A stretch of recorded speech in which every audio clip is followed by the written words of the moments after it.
prayers are unanswered when we ask the wrong way. Ang ating pong panalangin ay hindi tinutugon ng ating Diyos kapag mali ang paraan ng ating paghingi. Santiago chapter 4 verse 3, at kung humihingi naman kayo, wala kayong natatanggap dahil humihingi kayo ng may masamang motibo para mapagbigyan ang sarili nyong kasiyahan.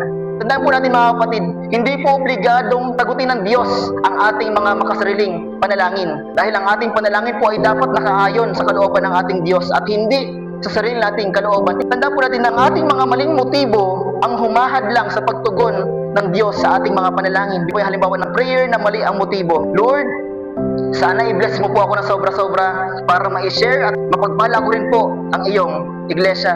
Kung sa unang tingin, parang tama at maayos naman po yung motibo ng panalangin ito, di po ba mga kapatid? Pero ito po ang tanong, bakit kailangan pa pong padaanin sa atin? Kung pwede namang sa church na mismo, idiretso ng ating Panginoon ang pagpapala.